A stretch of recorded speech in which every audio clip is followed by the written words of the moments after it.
You're listening to Your Words Unleashed podcast with host Dr. Leslie Wong, helping women scholars master their writing habits and publish a book that matters.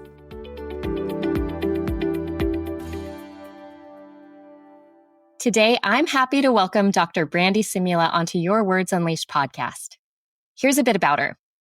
Dr. Brandy L. Simula, she, her, is an award-winning consultant and executive coach with expertise in leadership and executive development, women's leadership, and workplace well-being. She's a former professor of sociology and social psychology and leverages her background in behavioral science to develop flourishing, transformational, purpose-driven leaders.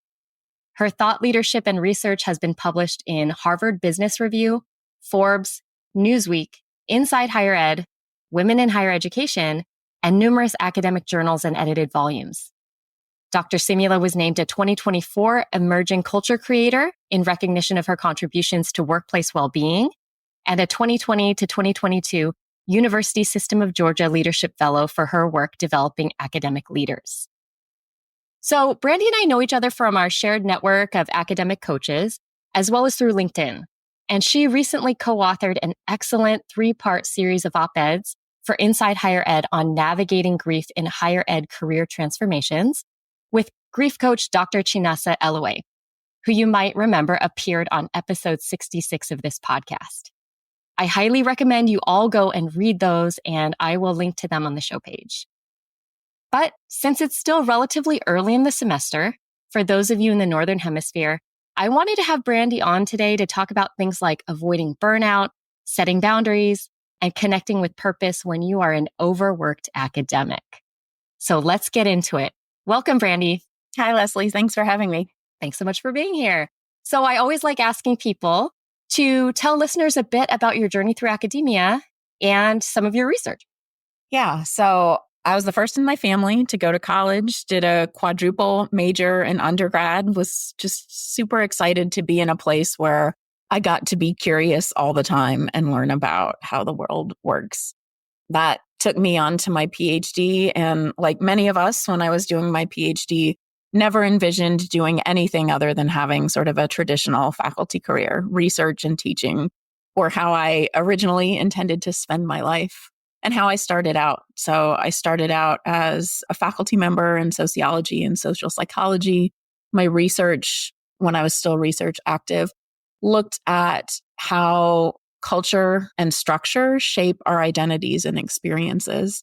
And even though I am not still actively doing research, I'm still bringing that lens into my work now. So really, in my coaching work, helping people understand how is the organization, how is the culture shaping my day-to-day experiences, and where are sort of my agency in that piece. Awesome. So you are an executive and leadership coach, and we hear so much about different kinds of coaches. There's life coaches, career coaches, executive coaches.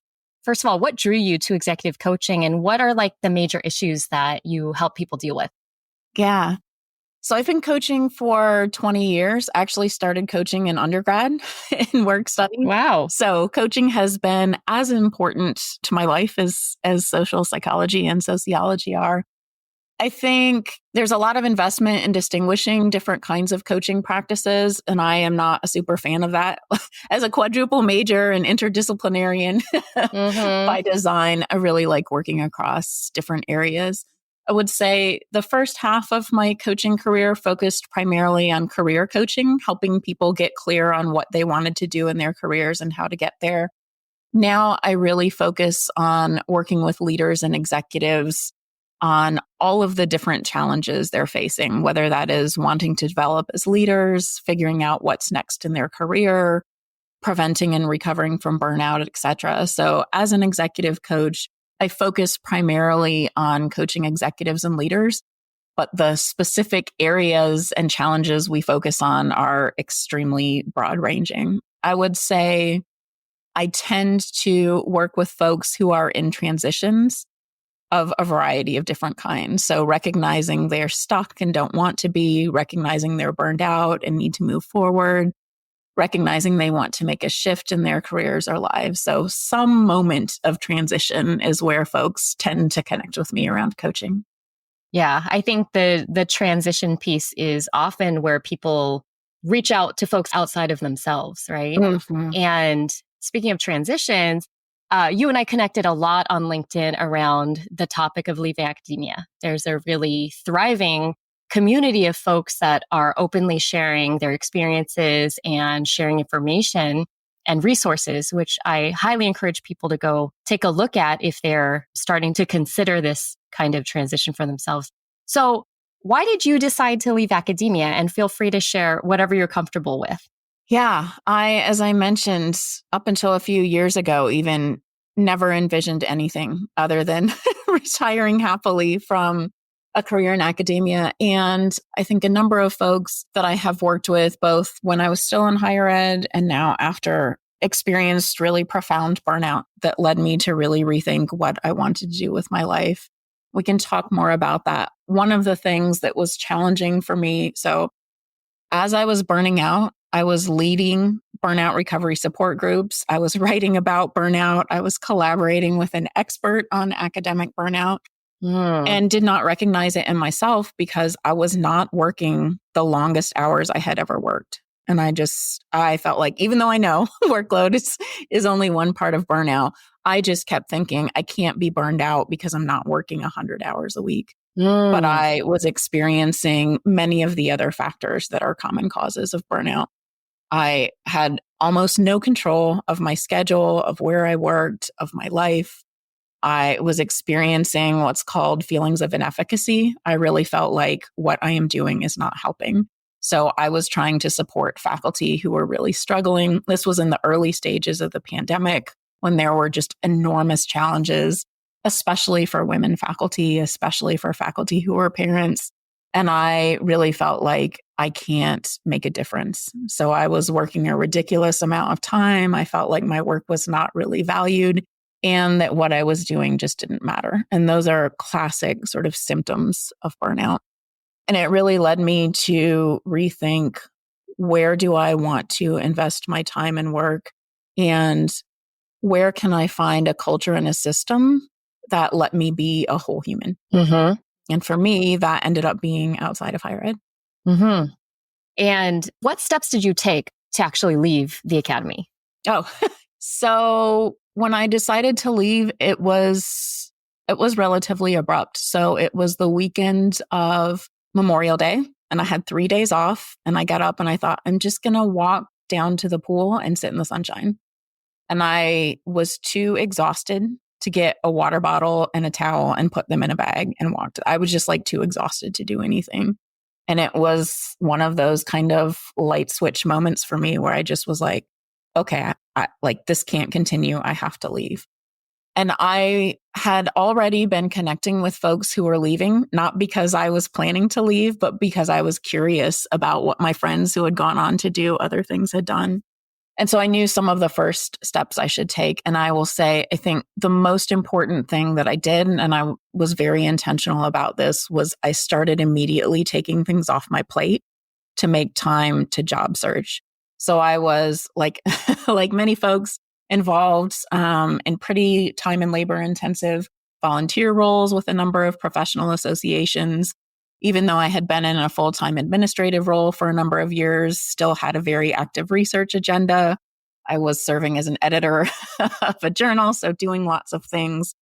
I got very clear about, if I'm going to leave, I'm going to need time to job search, network, figure out who I am other than a faculty member and faculty developer.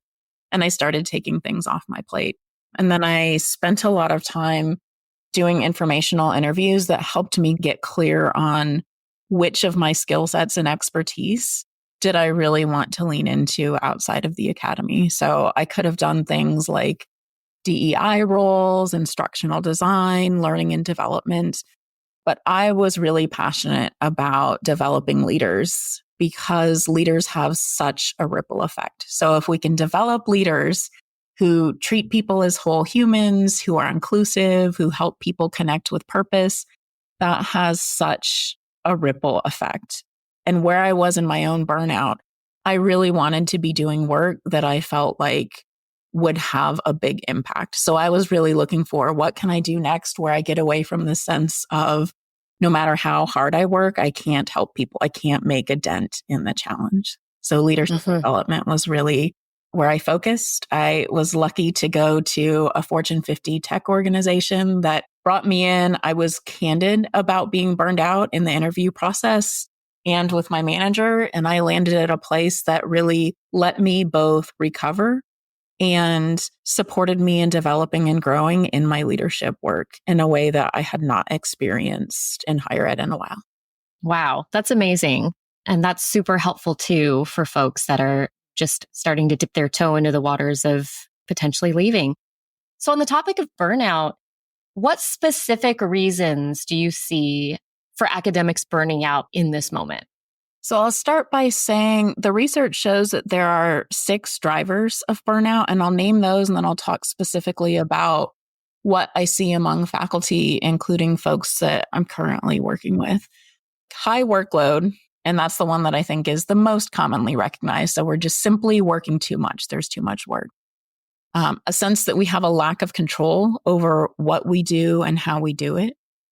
A sense that our work is not recognized or rewarded. And that can be feeling unappreciated, but it can also be realizing that we are poorly compensated or unfairly compensated. Feeling that we don't have strong work relationships or we're isolated or alone at work or in our work. A sense of lack of fairness or unfair treatment. And that can mean we're treated unfairly by our colleagues, or our institution has policies or norms that are unfair.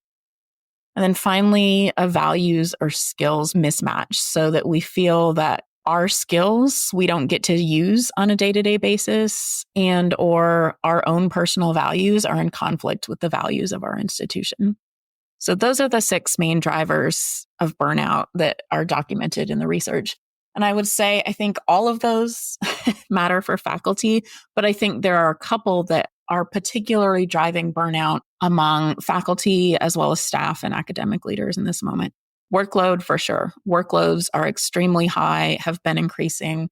The last research project that I did actually before I left higher ed and retired from active research documented increasing workload, so administrative workload among faculty, and the impact that that had on faculty research and teaching. So the sense of I'm working more and more, less and less on the things that matter to me, the things that I'm here for. Lots of faculty feel isolated in their work, and that is also a structural problem. And I think the lack of reward or recognition, some of that is tied to compensation, especially for faculty who are adjunct, faculty who are on temporary contracts, et cetera. But also just feeling that our work goes unrecognized, that the people around us don't see or care about what we're doing. And I feel like we throw the word burnout around a lot without getting that specific about it.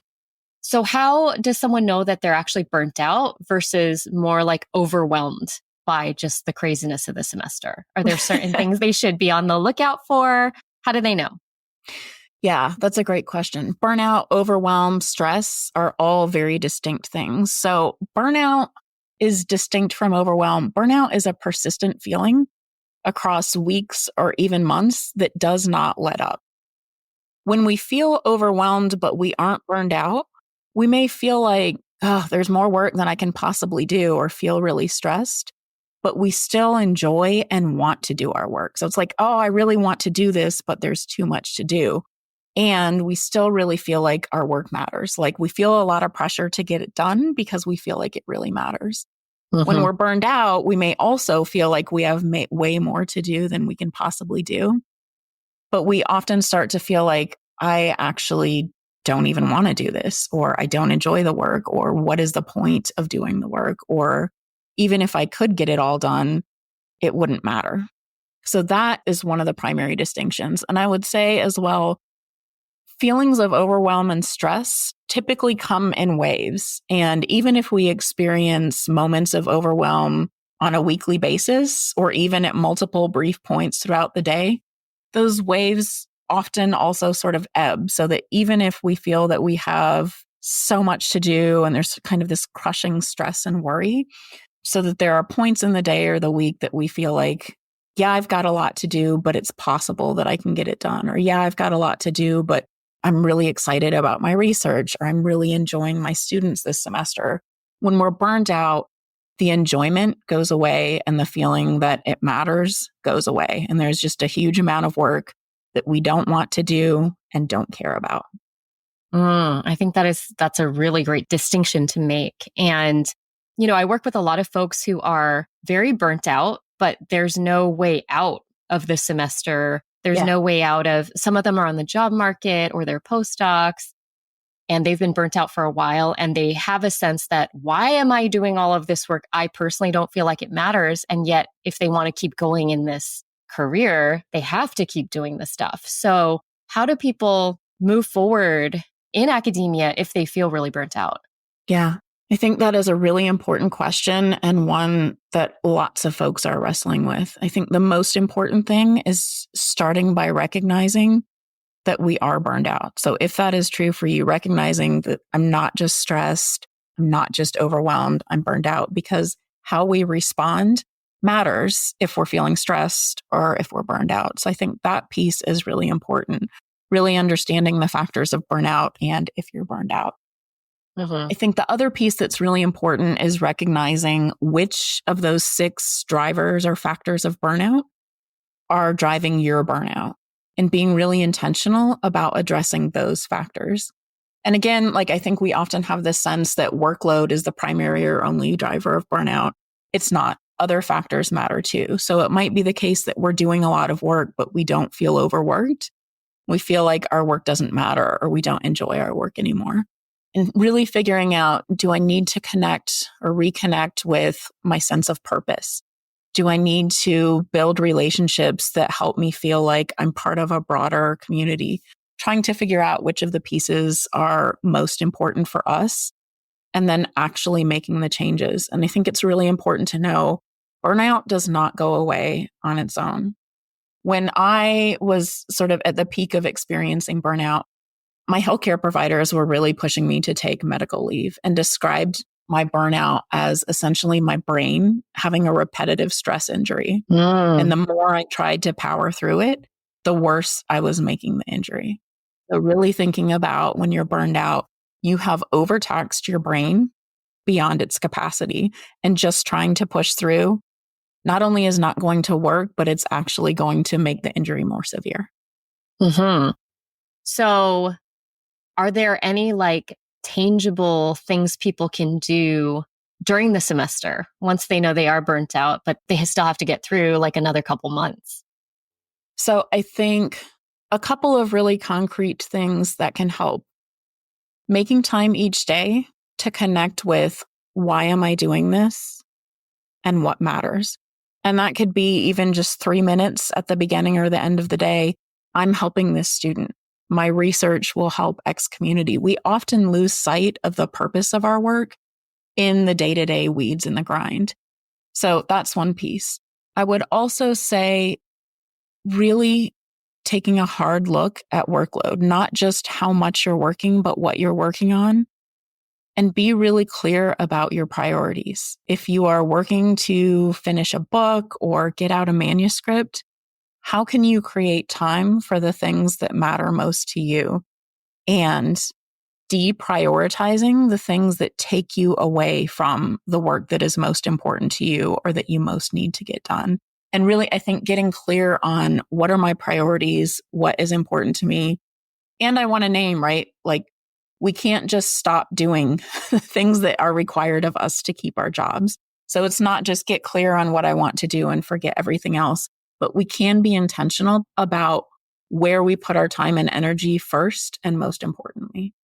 I think those are brilliant strategies, right? So maybe a daily reconnection with your why, because I think purpose is such a big, sometimes very heavy concept. And it's you could have smaller sort of daily kinds of purpose as well, right? Okay. That connect into the bigger, but maybe you don't have time right now to think about the existential bigger purpose of your life and your work.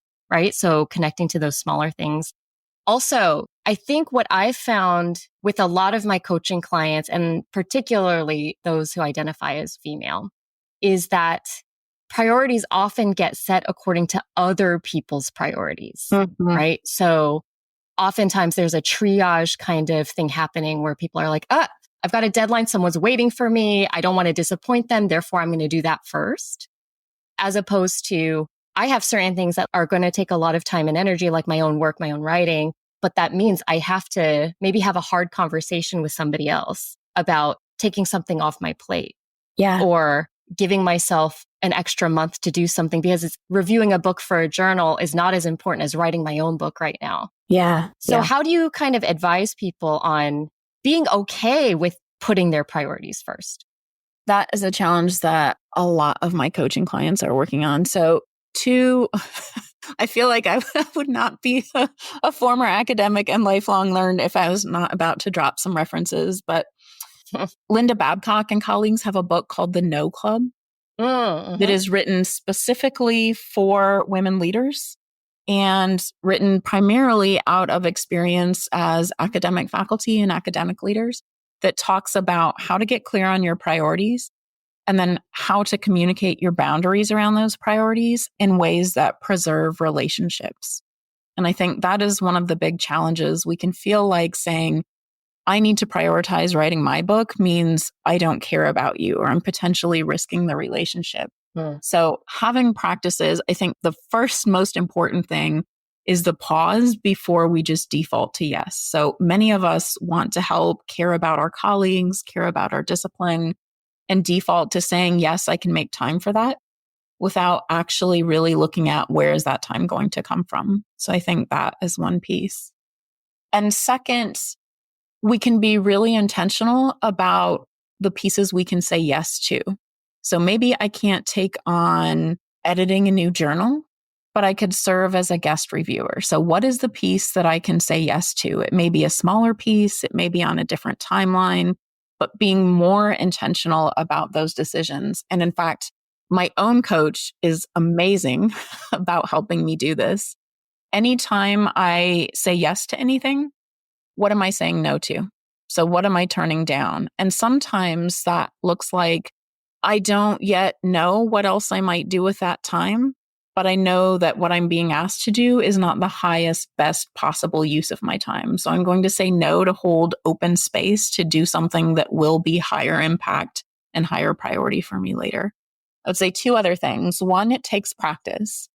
Two, having an accountability partner, whether that is a coach, a colleague, an accountability group, that you get very clear on what is most important to you, and you are regularly connecting with people who care about what you are prioritizing. So we are all constantly surrounded, as you said, Leslie, by other people's priorities. Having people sort of in our corner who hold us supportively, warmly, kindly, but who hold us accountable for the priorities that we have set is really important. So knowing, for example, I ran accountability and support groups for a long time where a handful of us would meet each month and say, what progress have you made toward writing your book or redesigning your course or whatever the goal was? And knowing that we were going to have to go and say to other people, oh, I let other people's priorities get in the way and I actually didn't make any progress, felt bad. And we know from the psychology that that kind of sort of friendly peer pressure, knowing that someone else will know that we did not uphold our agreements to ourselves, helps us be better at holding our own agreements with ourselves. Totally. That's why, I mean, sometimes I see this advice out there of like, if you have a big goal, don't tell anyone. And I'm like, that is totally backwards. I feel like how are you going to accomplish it if you don't have accountability, right? You need to be accountable to yourself somehow. And it usually comes through external means. So folks that are there to support you and walk with you through this journey, but also the accountability is sometimes like, it's just a reality check too of someone being like, you said you wanted these things and you're doing everything not to do those things. So really, maybe you need to take a look at, do you want that thing? Right. And I think that's where a coach can really come in. And so priorities and boundaries are very clearly connected. Boundaries we talk about a lot in academia, and yet there's still very porous boundaries for most folks, I think, between themselves and their work. And so how would you guide academics in like deciding on and holding boundaries during the semester? So I think when we think about boundaries, we often think about sort of like this hard and fast rule that I will use to like shock people away from me or like really hold people apart from us. I think having boundaries that are clearly connected to our priorities is really important. So that the idea is not we set boundaries for the sake of setting boundaries, but I really believe in this book and I want to get it done. What are the boundaries that will help me do that? And we can use flexibility around our boundaries. So it might be, my boundary is I protect Monday, Wednesday, Fridays from 9 to 11 for writing time. If we come across that boundary, we might say, my colleague is having a book launch and I really want to be there and it's at 10 a.m. on a Wednesday. Where do I buy back that time? So that we're very clear on what the boundary is helping us do. And we're prioritizing what the boundary help us does rather than feeling like we rigidly have to stick to it at all times. Mm-hmm. I think one of the other important things about boundaries is we often set boundaries, but don't communicate them and then feel frustrated or angry when someone comes across a boundary that they actually did not know was there. Mm-hmm. So it's often the case that people will be supportive of, yeah, your book matters. Thanks for letting me know that's your writing time. When else can we meet? But if you're just saying, no, I'm not available at X time, you can reframe that as I'm working on a book that will help us better understand XYZ. This is my writing time that helps me make the most progress. When else might we meet? Mm-hmm. So that you're leading with, this is what's important and I want to make what you're asking for happen. Or it might be, this semester is my get my book over the line semester. I'd be happy to help next semester. So again, sort of with our boundaries, lead with what you can say yes to rather than just no. Mm-hmm. No, I'm not going to meet. No, I can't help, etc. Yes, I'd be happy to do this next semester. Yes, I can connect you with a colleague who might be able to help. Leading with the yes, I think helps us feel more comfortable holding our boundaries. Yeah, I think that's such a great point. And I know so many folks where they do block out time on their schedule for writing and they don't use it for writing. Right? And so it's sort of like initially they feel good. They've got this time. Then they see that they filled it with emails and meetings and urgent things, and then they feel bad. And so I think part of it also is getting comfortable with saying, this is what I want. Writing my book is what I want, because I think there's a commitment thing in there too. Mm-hmm. Once you announce it to other people, there's also an expectation of follow through. Mm-hmm. And I think that can make some folks a little uncomfortable. Like, what if I can't do it? Yeah. Does that resonate at all with what you've seen? Yeah. And I think putting the goal out there, like we want to write our book, having other people, I think we often feel like if I put the goal out there and I fail, other people will think poorly of me. I think that is very unlikely to happen. What often happens is when we put the goal out there, people want to help. That book sounds amazing. Here's a reference. That book sounds amazing. Can I connect you with my editor? How can I help protect your writing time? That doesn't mean everyone does that all of the time. But I think we are often afraid of sharing a goal. And what we experience when we actually share that goal is a lot of support and excitement that can actually help us sustain momentum. Yeah, no, I think all kinds of opportunities can open up when you do share the things that you want. Mm-hmm. And so you authored a really cool opinion piece called Instead of Work-Life Balance, Cultivate Work-Life Alignment. So can you talk about alignment versus balance? What's the difference between the two? Yeah. So there has been an increasing hard look at the concept of work-life balance coming out of the research in the last several years. So the idea of work-life balance is that we somehow strike a 50-50 balance of like 50% of our time is work, 50% of our time is life. It's unrealistic for almost all of us. So just right out of the gate, we're setting ourselves up for failure. Different chapters of our lives and careers require a different balance. And for many of us, the lines between our quote unquote work and our quote unquote life are blurry, and we like it that way. So when we're thinking about work-life alignment, the idea is that our work and our life are pointed in the right direction instead of sort of vying with one another for our attention and our time. When we think about work-life balance, the idea that our work is 50% and our life is 50% is just unrealistic. For most of us, work takes up more time.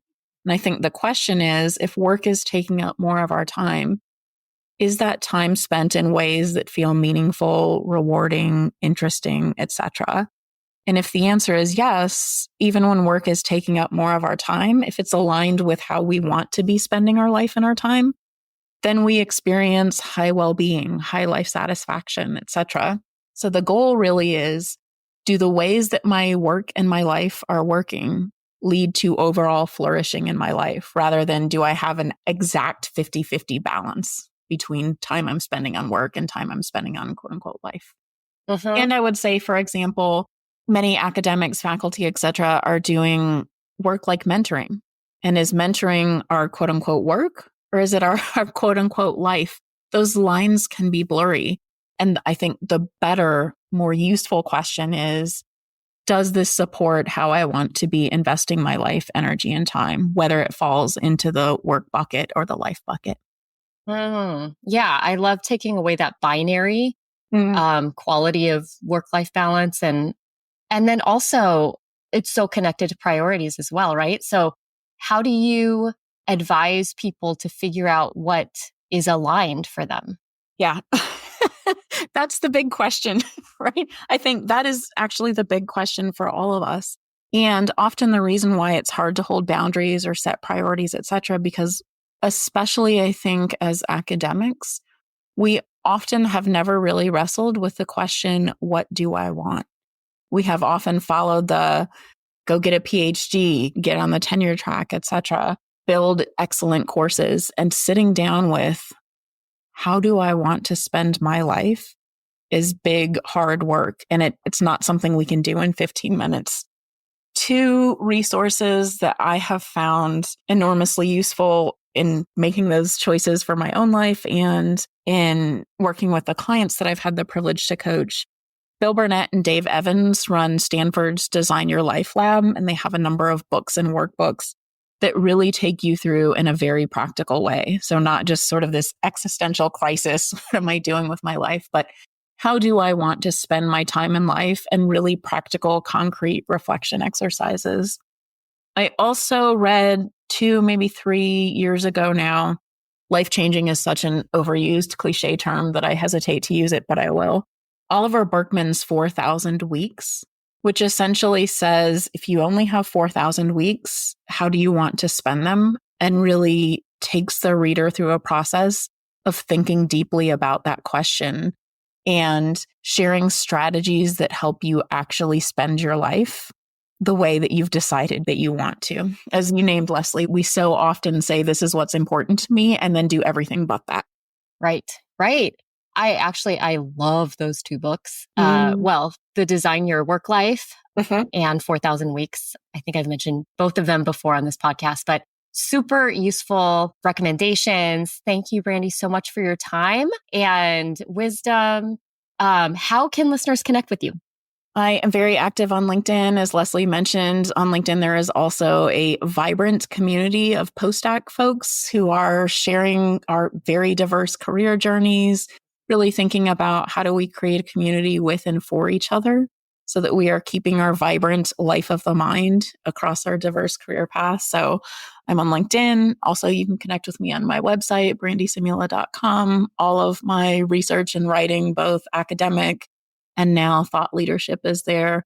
I'm on Inside Higher Ed. I've written a lot for Inside Higher Ed, a number of pieces and series. I also wrote, in addition to the series Leslie mentioned with Chinasa, who is brilliant, a series a couple of years ago about cultivating and protecting your flourishing in academic contexts that really looks at that question of what is under my control and how do I lean into that. Fantastic. So listeners, please connect with Brandy on LinkedIn. Again, you can visit her website at brandysimula.com. She's always publishing new thought-provoking pieces that are highly useful for academics. So be on the lookout for those. Thanks so much, Brandy. Thank you.